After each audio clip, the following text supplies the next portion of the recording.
प्यारे दोस्तों, ज्ञान गांव चैनल पर आप सभी का बहुत बहुत स्वागत है।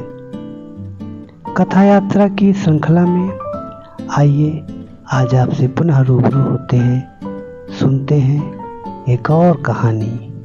आज की कहानी है ईदगाह। लेखक मुंशी प्रेमचंद। प्रेमचंद की कहानी, प्रेम की जुबानी, कहानी ईदगाह। रमजान पूरे 30 रोजों के बाद आज ईद आई है। कितना मनोहर, कितना सुहावना प्रभात है। वृक्षों पर अजीब हरियाली है, खेतों में कुछ अजीब रौनक है, आसमान पर कुछ अजीब लालिमा है। आज का सूर्य देखो कितना प्यारा, कितना शीतल है, मानो संसार को ईद की बधाई दे रहा है। गांव में कितनी हलचल है। ईदगाह जाने की तैयारियां हो रही हैं। किसी के कुर्ते में बटन नहीं है। पड़ोस के घर में सुई धागा लेने दौड़ा जा रहा है। किसी के जूते कड़े हो गए हैं, उनमें तेल डालने के लिए तेली के घर पर भागा जाता है। जल्दी जल्दी बैलों को सानी पानी दे दे। ईदगाह से लौटते लौटते दोपहर हो जाएगी। 3 कोस का पैदल रास्ता, फिर सैकड़ों आदमियों से मिलना, भेंट करना।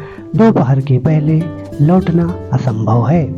लड़के सबसे ज़्यादा प्रसन्न हैं। किसी ने एक रोजा रखा है, वह भी दोपहर तक। किसी ने वह भी नहीं, लेकिन ईदगाह जाने की खुशी उनके हिस्से की चीज़ है। रोज बड़े बूढ़ों के लिए होंगे, रोजे तो बड़े बूढ़ों के लिए होंगे, इनके लिए तो ईद है। रोज ईद का नाम रटते थे, आज वह आ गई है। अब जल्दी पड़ी है कि लोग ईदगाह क्यों नहीं चलते। इन्हें गृहस्थी की चिंताओं से क्या प्रयोजन। सेवैयों के लिए दूध और शक्कर घर में है या नहीं, इनकी बला से ये तो सेवैयाँ खाएंगे। वे क्या जाने कि अब्बा जान क्यों बदहवास चौधरी कायम अली के घर पर दौड़े जा रहे हैं। उन्हें क्या खबर कि चौधरी आंखें बदल ले तो यह सारी ईद मुहर्रम हो जाए। उनकी अपनी जेबों में तो कुबेर का धन भरा हुआ है। बार बार जेब से अपना खजाना निकाल कर गिनते हैं और खुश होकर फिर रख लेते हैं। महमूद गिनता है 1, 2, 10, 12। उसके पास 12 पैसे हैं। मोहसिन के पास 1, 2, 3, 8, 9, 15 पैसे हैं। इन्हीं अनगिनती पैसों में अनगिनती चीज़ें लाएंगे। खिलौने, मिठाइयाँ, बिगुल, गेंद और जाने क्या क्या। सबसे ज़्यादा प्रसन्न है हामिद। वह 4-5 साल का गरीब सूरत दुबला पतला लड़का, जिसका बाप गत वर्ष हैजे की भेंट हो गया और माँ न जाने क्यों पीली होती होती एक दिन मर गई। किसी को क्या पता क्या बीमारी है, कहती तो कौन सुनने वाला था। दिल पर जो कुछ बीतती थी वह दिल में ही सहती थी, पर जब न सहा गया तो संसार से विदा हो गई। अब हामिद अपनी बूढ़ी दादी अमीना की गोद में सोता है और उतना ही प्रसन्न है। उसके अब्बा जान रुपए कमाने गए हैं, बहुत सी थैलियां लेकर आएंगे। अम्मी जान अल्लाह मियाँ के घर से उसके लिए बड़ी अच्छी अच्छी चीज़ें लाने गई हैं, इसलिए हामिद प्रसन्न है। आशा तो बड़ी चीज़ है, और फिर बच्चों की आशा, उनकी कल्पना तो राई का पर्वत बना लेती है। हामिद के पाँव में जूते नहीं हैं, सिर पर एक पुरानी धुरानी टोपी है। उसका गोटा काला पड़ गया है, फिर भी वह प्रसन्न है। जब उसके अब्बा जान थैलियाँ और अम्मी जान नियामतें लेकर आएंगी तो वह दिल से अरमान निकाल लेगा। तब देखेगा मोहसिन, नूरे और सम्मी कहाँ से उतने पैसे निकालेंगे। अभागिन अमीना अपनी कोठरी में बैठी रो रही है। आज ईद का दिन, उसके घर में दाना नहीं। आज आबिद होता तो क्या इसी तरह ईद आती और चली जाती। इस अंधकार और निराशा में वह डूबी जा रही है। किसने बुलाया था इस निगोड़ी ईद को। जिस घर में उसका काम नहीं, लेकिन हामिद, उसे किसी के मरने जीने की क्या मतलब। उसके अंदर प्रकाश है, बाहर आशा। विपत्ति अपना सारा दलबल लेकर आए, हामिद की आनंद भरी चितवन उसका विध्वंस कर देगी। हामिद भीतर जाकर दादी से कहता है, तुम डरना नहीं अम्मा, मैं सबसे पहले आऊँगा, बिल्कुल न डरना। अमीना का दिल कचोट रहा है। गांव के बच्चे अपने अपने बाप के साथ जा रहे हैं। हामिद का बाप अमीना के सिवा और कौन है? उसे कैसे अकेले मेले जाने दे? उस भीड़ भाड़ में बच्चा कहीं खो जाए तो क्या हो? नहीं, अमीना उसे यूं जाने न देगी। नन्ही सी जान 3 कोस चलेगा कैसे? पैर में छाले पड़ जाएंगे, जूते भी तो नहीं है। और थोड़ी थोड़ी दूर पर उसे गोद में ले लेती। लेकिन यहाँ सेवैयाँ कौन पकाएगा? पैसे होते तो लौटते लौटते सब सामग्री जमा करके चटपट बना लेती। यहाँ तो घंटों चीजें जमा करते लगेंगे। मांगे का ही तो भरोसा ठहरा। उस दिन फहीमन के कपड़े सिले थे, 8 आने मिले थे। उस 8 को ईमान की तरह बचाती चली आती थी इसी ईद के लिए। लेकिन कल ग्वालन सिर पर सवार हो गई तो क्या करती? हामिद के लिए कुछ नहीं है तो 2 पैसे का दूध तो चाहिए ही। अब तो कुल 2 आने पैसे बच रहे हैं। 3 पैसे हामिद की जेब में, 5 अमीना के बटुए में। यही तो बिसात है और ईद का त्योहार। अल्लाह ही बेड़ा पार लगाए। धोबन और नाइम, मेहतरानी और चुड़िहारिम सभी तो आएंगी। सभी को सेवैयाँ चाहिए और थोड़ा किसी को आंखों नहीं लगता। किस किस से मुंह चुराएंगी? और मुंह क्यों चुराएं? साल भर का त्योहार है। जिंदगी खैरियत से रहे, उनकी तकदीर भी तो उसी के साथ है। बच्चे को खुदा सलामत रखे, ये दिन भी कट जाएंगे। गांव से मेला चला और बच्चों के साथ हामिद भी जा रहा था। कभी सबके सब दौड़कर आगे निकल जाते, फिर कभी पेड़ के नीचे खड़े होकर साथ वालों का इंतजार करते। यह लोग क्यों इतना धीरे धीरे चल रहे हैं? हामिद के पैरों में तो जैसे पर लग गए हैं। वह कभी थक सकता है? शहर का दामन आ गया। सड़क के दोनों ओर अमीरों के बगीचे हैं। पक्की 4 दीवारी बनी हुई है। पेड़ों में आम और लीचियां लगी हुई हैं। कभी कभी कोई लड़का कंकड़ी उठाकर आम पर निशाना लगाता है। माली अंदर से गाली देता हुआ निकलता है। लड़के वहां से एक फरलांग पर हैं, खूब हंस रहे हैं। माली को कैसा उल्लू बनाया है। बड़ी बड़ी इमारतें आने लगी। यह अदालत है, यह कॉलेज है, यह क्लब घर है। इतने बड़े कॉलेज में कितने लड़के पढ़ते होंगे? सब लड़के नहीं हैं जी, बड़े बड़े आदमी हैं। सच, उनकी बड़ी बड़ी मूछें हैं। इतने बड़े हो गए, अभी तक पढ़ने जाते हैं। न जाने कब तक पढ़ेंगे और क्या करेंगे इतना पढ़कर। हामिद के मदरसे में 2-3 बड़े बड़े लड़के हैं, बिल्कुल 3 कौड़ी के। रोज मार खाते हैं, काम से जी चुराने वाले। इस जगह भी उसी तरह के लोग होंगे और क्या। क्लब घर में जादू होता है, सुना है। यहाँ मुर्दों की खोपड़ियाँ दौड़ती हैं। बड़े बड़े तमाशे होते हैं, पर किसी को अंदर नहीं जाने देते। और वहाँ शाम को साहब लोग खेलते हैं, बड़े बड़े आदमी खेलते हैं, मूंछों दाढ़ी वाले। और मेमें भी खेलती हैं। सच, हमारी अम्मा को यह दे दो, क्या नाम है, बैट, तो उसे पकड़ ही न सके, घुमाते ही लुढ़क जाए। महमूद ने कहा, हमारी अम्मी जान का तो हाथ कांपने लगे, अल्लाह कसम। मोहसिन बोला, चलो, मनो आटा पीस डालती हैं, जरा सा बैट पकड़ लेंगी तो हाथ कांपने लगेंगे। सैकड़ों घड़े पानी रोज निकालती हैं, 5 घड़े तो मेरी भैंस पी जाती है। किसी मेम को 1 घड़ा पानी भरना पड़े तो आंखों तले अंधेरा आ जाए। महमूद बोला, लेकिन दौड़ती तो नहीं, उछल कूद तो नहीं सकती। मोहसिन, हाँ, उछल कूद तो नहीं सकती, लेकिन उस दिन मेरी गाय खुल गई थी और चौधरी के खेत में जा पड़ी थी। अम्मा इतना तेज दौड़ी कि मैं उन्हें न पा सका। सच। आगे चले। हलवाइयों की दुकानें शुरू हुई। आज खूब सजी हुई थी। इतनी मिठाइयाँ कौन खाता है? देखो ना, एक एक दुकान पर मानो ही। सुना है रात को जिन्नात आकर खरीद ले जाते हैं। अब्बा कहते थे आधी रात को एक आदमी हर दुकान पर जाता है, जितना माल बचा होता है वह तुलवा लेता है और सचमुच के रुपए देता है, बिल्कुल ऐसे ही रुपए। हामिद को यकीन न आया, ऐसे रुपए जिन्नात को कहाँ से मिल जाएंगे।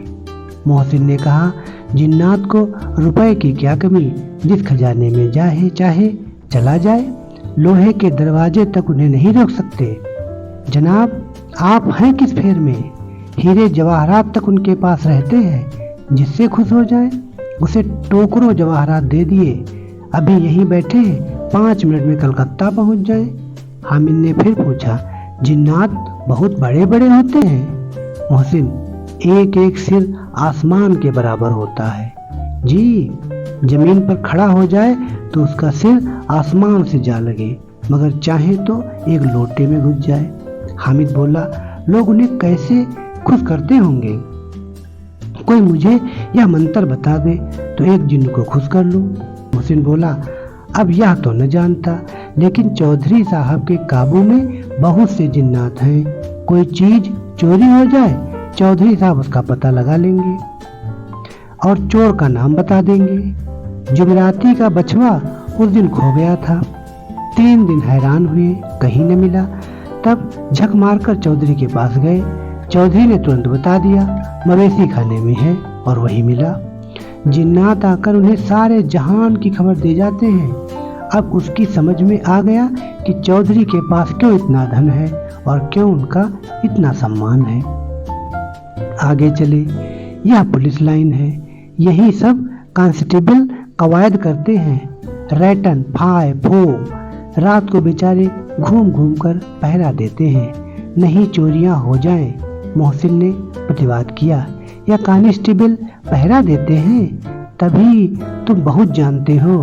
अजी हजरात, या चोरी कराते हैं। शहर के जितने चोर डाकू हैं सब इनसे मिले रहते हैं। रात को ये लोग चोरों से तो कहते हैं चोरी करो, और दूसरे मोहल्ले में जाकर जागते रहो पुकारते हैं। तभी इन लोगों के पास इतने रुपए आते हैं। मेरे मामू एक थाने में कांस्टेबल हैं, 20 रुपया महीना पाते हैं, लेकिन 50 रुपए घर भेजते हैं। अल्लाह कसम, मैंने एक बार पूछा था कि मामू आप इतने रुपए कहाँ से पाते हैं? हंसकर कहने लगे, बेटा अल्लाह देता है। फिर आप ही बोले, हम लोग चाहें तो एक दिन में लाखों मार लाएं, हम तो इतना ही लेते हैं जिसमें अपनी बदनामी न हो और नौकरी न चली जाए। हामिद ने पूछा, यह लोग चोरी करवाते हैं तो कोई इन्हें पकड़ता नहीं? मोहसिन उसकी नादानी पर दया दिखाकर बोला, अरे पागल, इन्हें कौन पकड़ेगा? पकड़ने वाले तो यह लोग खुद हैं, लेकिन अल्लाह इन्हें सजा भी खूब देता है। हराम का माल हराम में जाता है। थोड़े ही दिन हुए, मामू के घर में आग लग गई, सारी लेई पूंजी जल गई, एक बर्तन तक न बचा। कई दिन पेड़ के नीचे सोए, अल्लाह कसम पेड़ के नीचे। फिर न जाने कहां से 100 कर्ज लाए तो बर्तन भाड़े आए।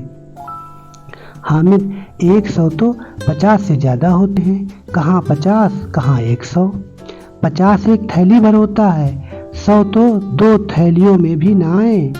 अब बस्ती घनी होने लगी, ईदगाह जाने वालों की टोलियां नजर आने लगी, एक से एक भड़कीले वस्त्र पहने हुए, कोई इक्के तांगे पर सवार, कोई मोटर पर।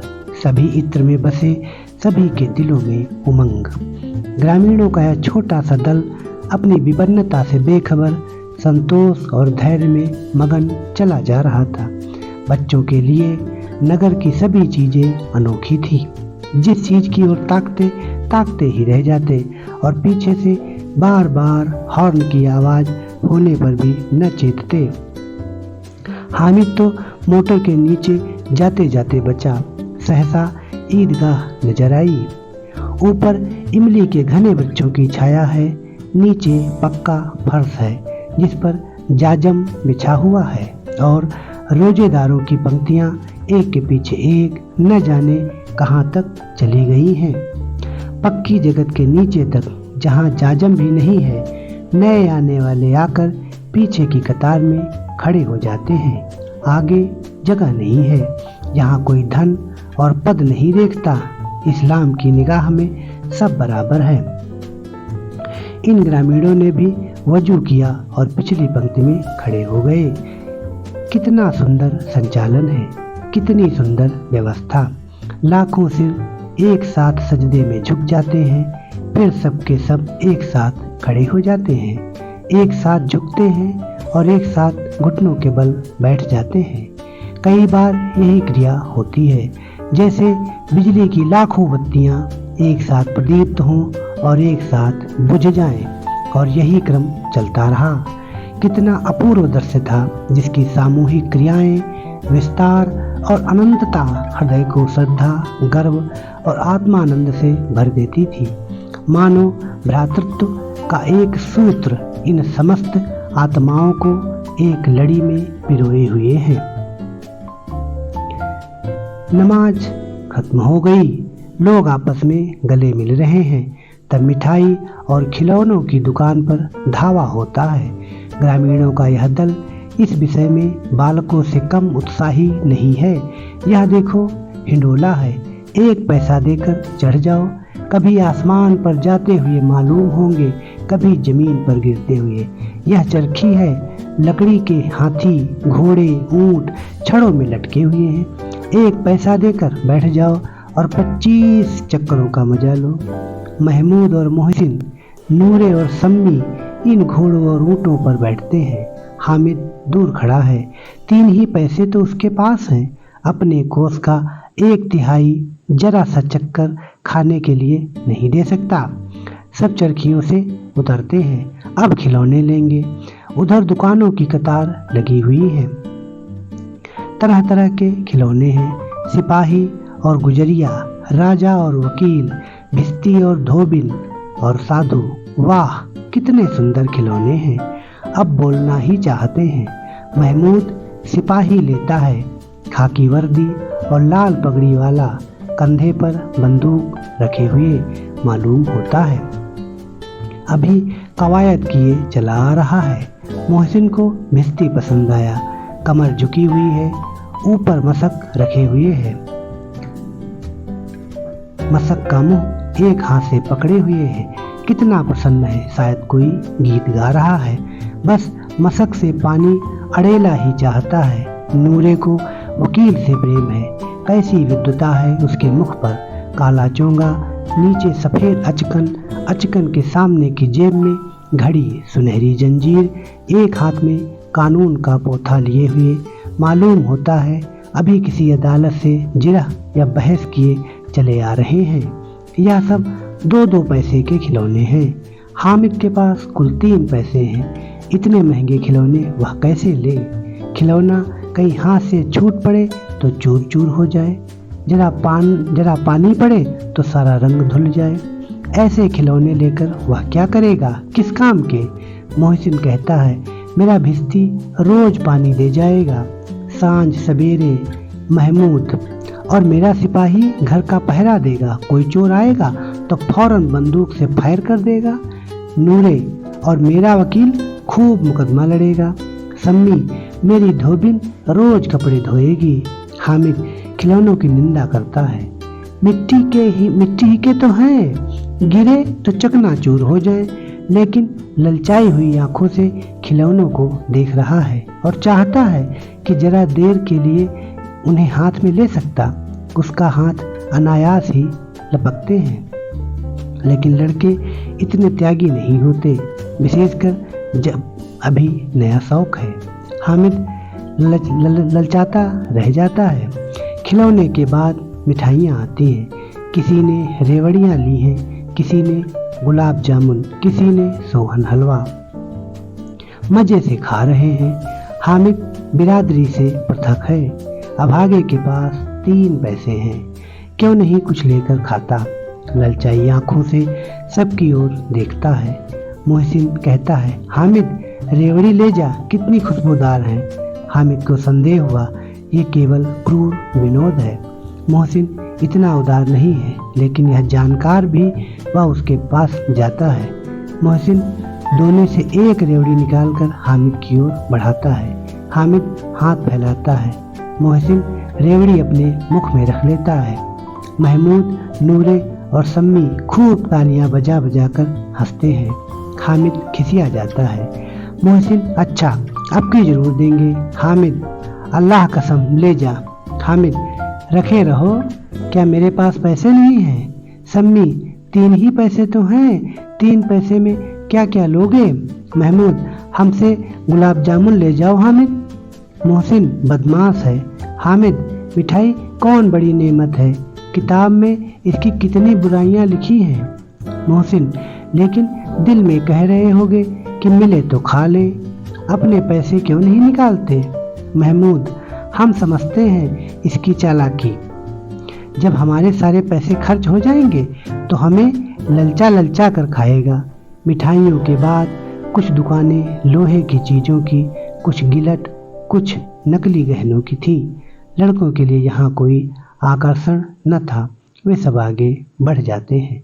हामिद लोहे की दुकान पर रुक जाता है। कई चिमटे रखे हुए हैं। उसे ख्याल आया, दादी के पास चिमटा नहीं है। तवे से रोटियां उतारती हैं तो हाथ जल जाता है। अगर वह चिमटा ले जाकर दादी को दे दे तो वह कितना प्रसन्न होगी। फिर उनकी अंगुलियां कभी न जलेंगी। घर में एक काम की चीज हो जाएगी। खिलौने से क्या फायदा, व्यर्थ में पैसे खराब होते हैं। जरा देर ही तो खुशी होती है, फिर तो खिलौनों को कोई आंख उठाकर नहीं देखता। या तो घर पहुंचते पहुंचते टूट फूट बराबर हो जाएंगे। चिमटा कितने काम की चीज है। रोटियां तवे से उतार लो, चूल्हे में सेक लो। कोई आग मांगने आए तो चटपट चूल्हे से आग निकाल कर उसे दे दो। अम्मा बेचारी को कहाँ फुर्सत है कि बाजार आए, और इतने पैसे ही कहाँ मिलते हैं, रोज हाथ जला लेती हैं। हामिद के साथी आगे बढ़ गए। सबीर पर सबके सब शरबत पी रहे हैं। देखो सब कितने लालची हैं।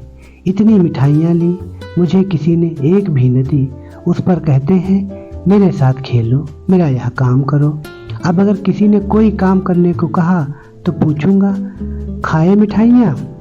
आप मुँह सड़ेगा, फोड़े फुंसियाँ निकलेंगी, आप ही जबान चटोरी हो जाएगी। तब घर से पैसे चुराएंगे और मार खाएंगे। किताब में झूठी बातें थोड़ी ही लिखी हैं। मेरी जबान क्यों खराब हो। अम्मा चिमटा देखकर ही दौड़कर मेरे हाथ से ले लेंगी और कहेंगी मेरा बच्चा अम्मा के लिए चिमटा लाया है। हजारों दुआएं देंगी। फिर पड़ोस की औरतों को दिखाएंगी। सारी गांव में चर्चा होने लगेगी, हामिद चिमटा लाया है, कितना अच्छा लड़का है। इन लोगों के खिलौने पर कौन उन्हें दुआएं देगा। बड़ों की दुआएं सीधे अल्लाह के दरबार में पहुंचती हैं और तुरंत सुनी जाती हैं। मेरे पास पैसे नहीं हैं, तभी तो मोहसिन और महमूद ये मिजाज दिखाते हैं। मैं भी इसे मिजाज दिखाऊंगा। खेल खिलौने और खाए मिठाइयाँ, खेले खिलौने और खाए मिठाइयाँ। मैं नहीं खेलता खिलौना, किसी का मिजाज क्यों सहूँ। मैं गरीब से ही किसी से कुछ मांगने तो नहीं जाता। आखिर अब्बा जान कभी न कभी आएंगे, अम्मा भी आएंगी। फिर इन लोगों से पूछूंगा कितने खिलौने लोगे। एक एक को टोकरियों खिलौने दूं और दिखा दूं कि दोस्तों के साथ इस तरह का सलूक किया जाता है।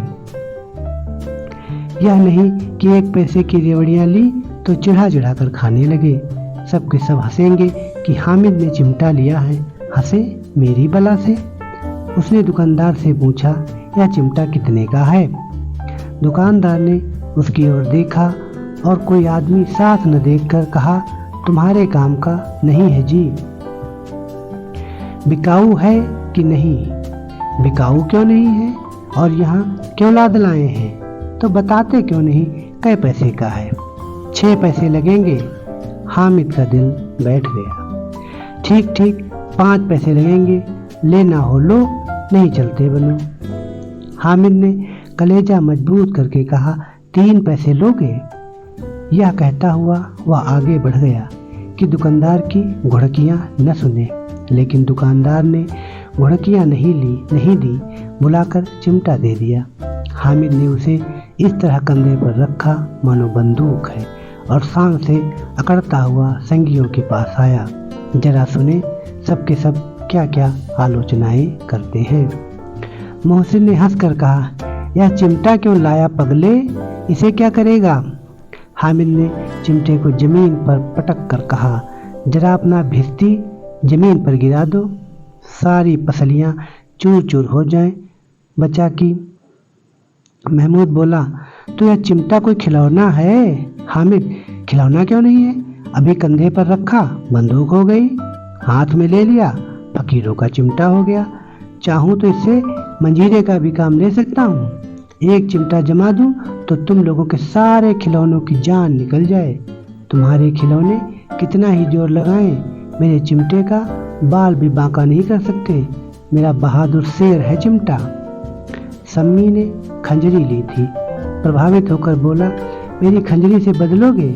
2 आने की है। हामिद ने खंजरी की ओर उपेक्षा से देखा। मेरा चिमटा चाहे तो तुम्हारी खंजरी का पेट फाड़ डाले। बस एक चमड़े की झिल्ली लगा दी, ढप ढप बोलने लगी। जरा सा पानी लग जाए तो खत्म हो जाए। और मेरा बहादुर चिमटा आग में, पानी में, आंधी में, तूफान में बराबर डटा खड़ा रहेगा। चिमटे ने सभी को मोहित कर लिया। अब पैसे किसके पास धरे हैं, फिर मेले से दूर निकल आए हैं।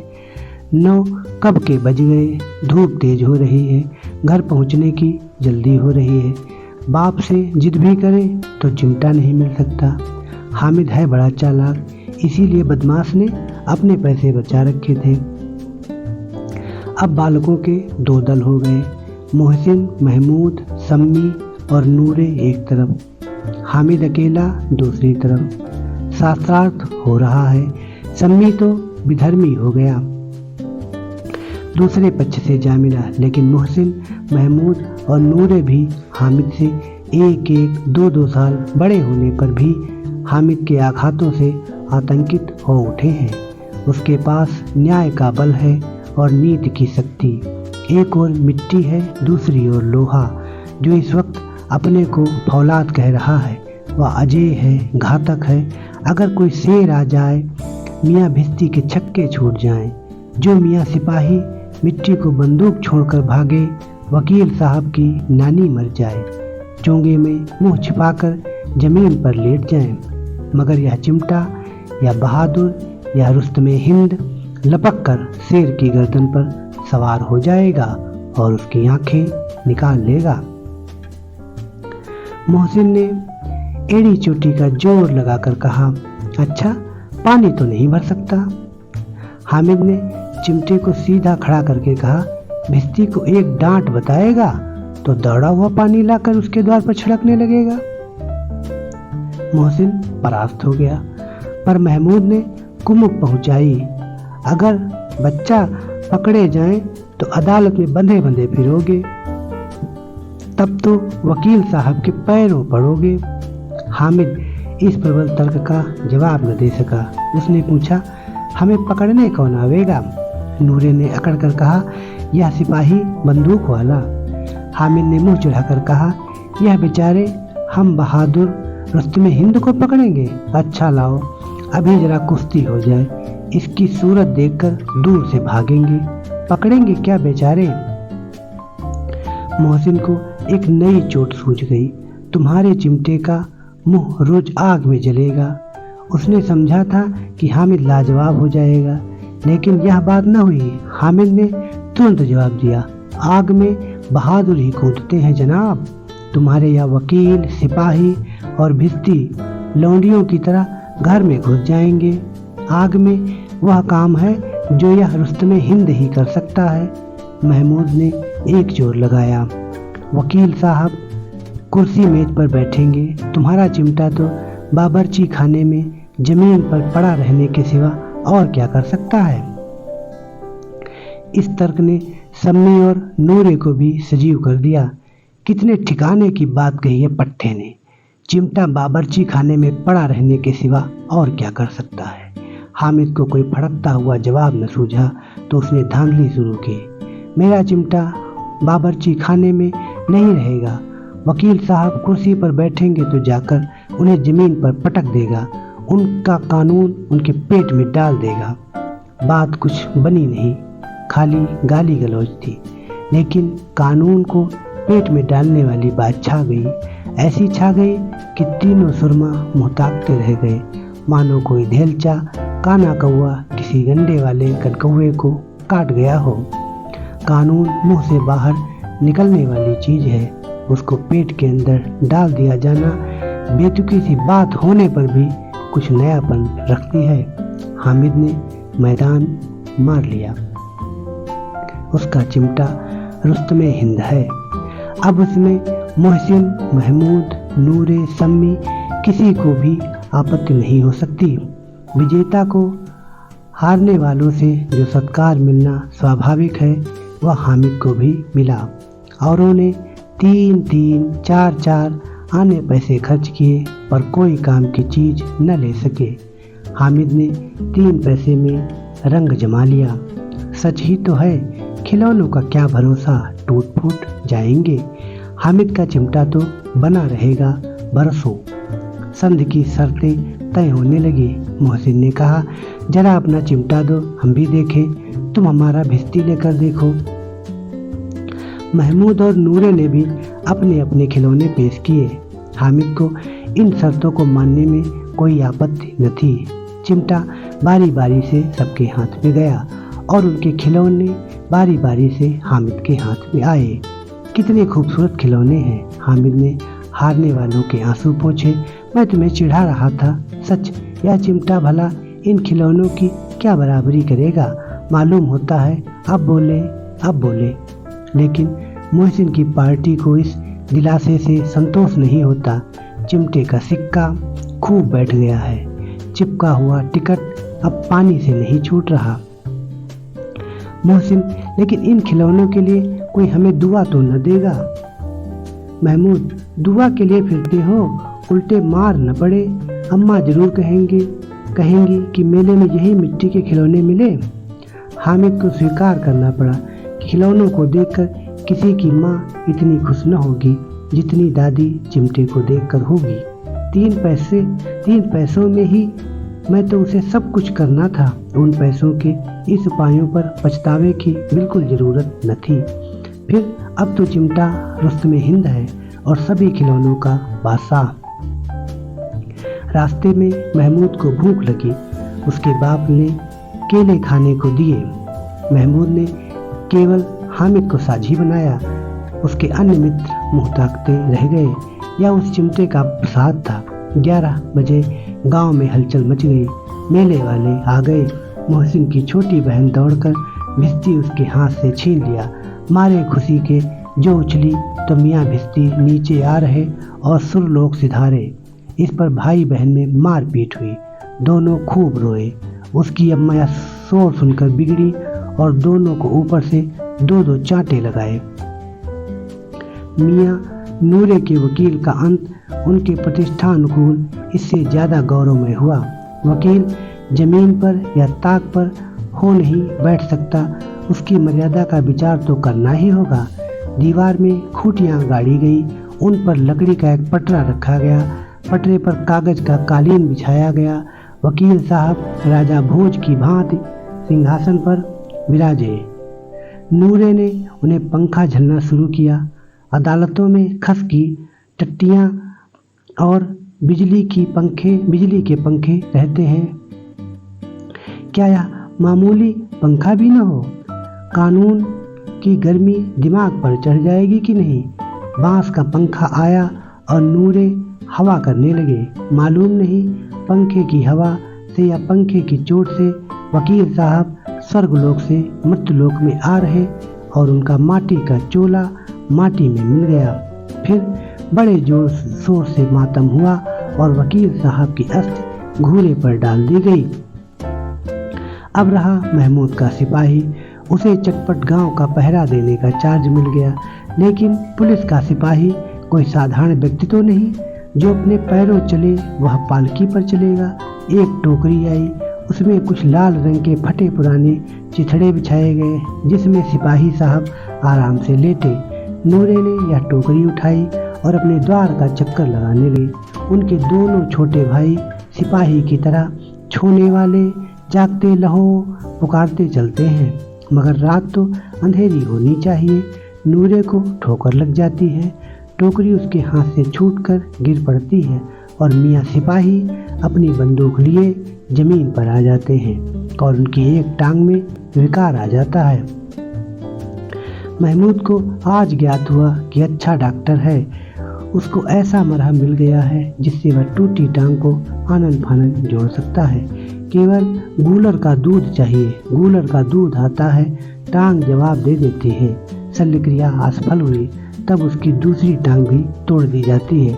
अब कम से कम एक जगह आराम से बैठ तो सकता है, एक टांग से तो चल नहीं सकता, न बैठ सकता है। अब वह सिपाही सन्यासी हो गया है, अपनी जगह पर बैठा बैठा पहरा देता है। कभी कभी देवता भी बन जाता है, उसके सिर का झालरदार साफा खुरच दिया गया है। अब उसका जितना रूपांतर चाहो कर सकते हो। कभी कभी तो उससे बाट का भी काम लिया जाता है। अब मियाँ हामिद का हाल सुनिए। अमीना उसकी आवाज़ सुनते ही दौड़ी, उसे गोद में उठाकर प्यार करने लगी। सहसा उसके हाथ में चिमटा देखकर वह चौंकी। यह चिमटा कहाँ था? मैंने मेले से लिया है। कै पैसे में?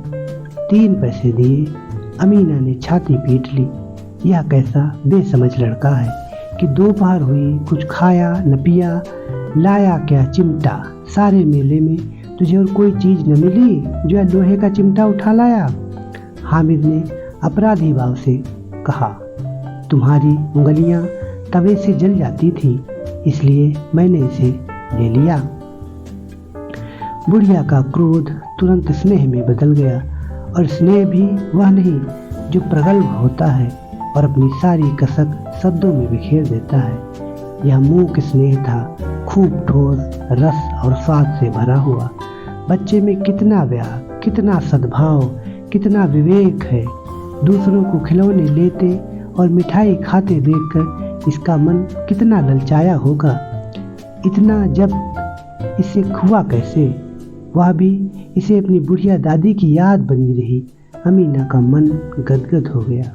अब वह एक बड़ी विचित्र बात हुई, हामिद के चिमटे से भी विचित्र। बच्चे हामिद ने बूढ़े हामिद का पार्ट खेला था। बुढ़िया अमीना बालिका अमीना बन गई। वह रोने लगी, दामन फैलाकर